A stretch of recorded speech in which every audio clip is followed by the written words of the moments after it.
मतभेद। मम्मी, दादी बहुत गंदी है ना, हमेशा आपको डांटती रहती है, चंचल की 8 वर्षीय बेटी ने कहा। चंचल की सास भी कुछ दिनों के लिए उनके पास रहने आई थी। चंचल उनके इकलौते बेटे की बीवी थी।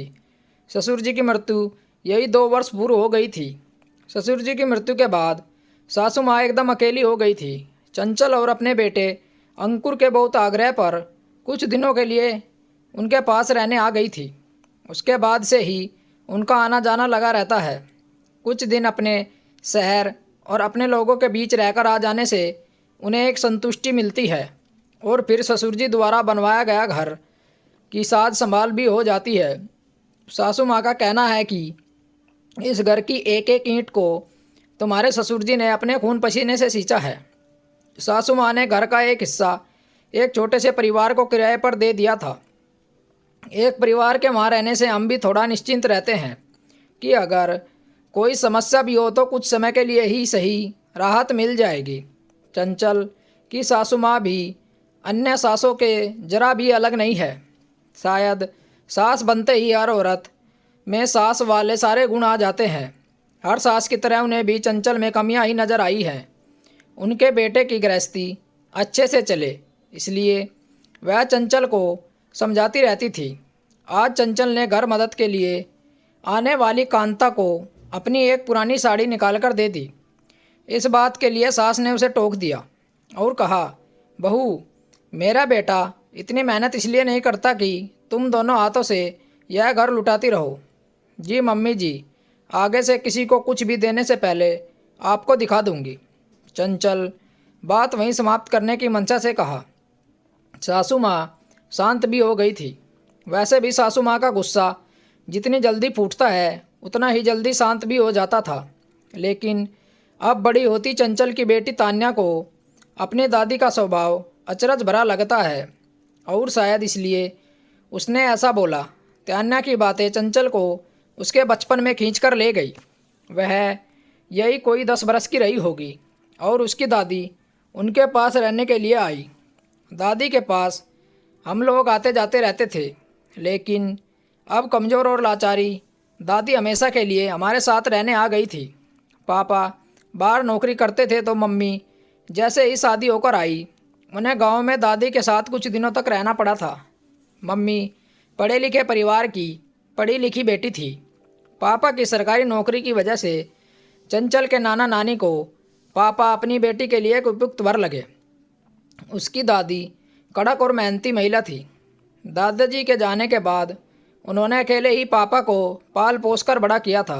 वह मम्मी से भी उतनी ही अपेक्षाएं रखती थी। मम्मी को सुबह खेतों में अपने साथ काम करने ले जाया करती थी। मजाल की एक भी दाना बर्बाद हो। वह खुद अपनी थाली ऐसे साफ करती थी मानो धो ही दी हो। वह खाने और पहनने में विश्वास रखती थी। मेरे जन्म लेने से कुछ समय बाद ही दादी ने मम्मी को पापा के साथ भेज दिया। अब दादी जब उनके पास रहने आई गई तो मम्मी पुरानी बातें बताती रहती थी। घर पर होने वाली हर घटना के लिए मम्मी के पास दादी से जुड़ी कोई ना कोई दुखद याद होती ही थी। मम्मी दादी को हमेशा एक खलनायिका के रूप में प्रस्तुत करती थी।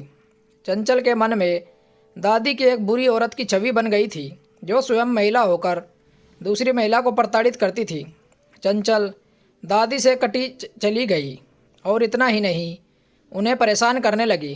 कभी दादी का चश्मा छुपा देती, कभी उनकी गीता और कभी उनकी दवाइयाँ।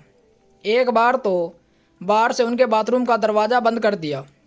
जिस उम्र में बच्चों को दादा नानी के पास बैठकर उनके अनुभव कहानियों से ज़िंदगी के सबक लेने चाहिए, उस उम्र में चंचल अपनी बुजुर्ग दादी से साथ एक युद्ध सजा दिया था। दादी की 1-2 साड़ियाँ कैंची से काट दी। दादी खाना खाते हुए पानी मांगती तो रसोई और दादी के कमरे के बीच पानी लेकर खड़ी हो जाती और जब चिल्लाते चिल्लाते दादी का गला सूख जाता तब पानी का गिलास लेकर उनके कमरे में जाती। मम्मी सोचती कि पानी का गिलास तो भेज ही दिया है। वैसे भी मम्मी को लगता था कि दादी अब भूलने लगी है। मम्मी के कारण मैं अपनी दादी को की पोती नहीं बन पाई। इतना ही नहीं, चंचल अंतिम समय में उनका चेहरा तक नहीं देख पाई थी। उसके स्कूल की तरफ से टूर पर गई थी और लौटी तो दादी की तस्वीर पर माला टंगी हुई थी। धीरे धीरे बढ़ती उम्र के साथ आई परिपक्वता ने समझाया कि चंचल ने अपनी दादी के साथ कितना गलत किया। दादी और माँ के बीच के मतभेद थे और उन मतभेदों को चंचल ने स्वयं के लिए बना लिया। अब चंचल अपनी गलती बेटी तान्या को दोहराने नहीं दे सकती थी। उसने कहा, तान्या दीदी, दादी बहुत अच्छी है। मम्मी कुछ गलत करेगी तो दादी उन्हें समझाएगी ना। मैं भी तो आपको समझाती हूँ। दादी तो हम सबसे बहुत प्यार करती है और आपसे तो सबसे ज़्यादा। Okay mummy. चंचल ऐसा कहकर बाहर खेलने चली गई और चंचल आज अपने आप को थोड़ा हल्का महसूस कर रही थी और सोच रही थी कि मैं अपनी दादी की माफ़ी की हकदार तो बन ही सकती हूँ। दोस्तों, आपको कहानी कैसी लगी कमेंट करके हमें बताएं और चैनल को सब्सक्राइब करना ना भूलें। मिलते हैं एक और अच्छी कहानी के साथ।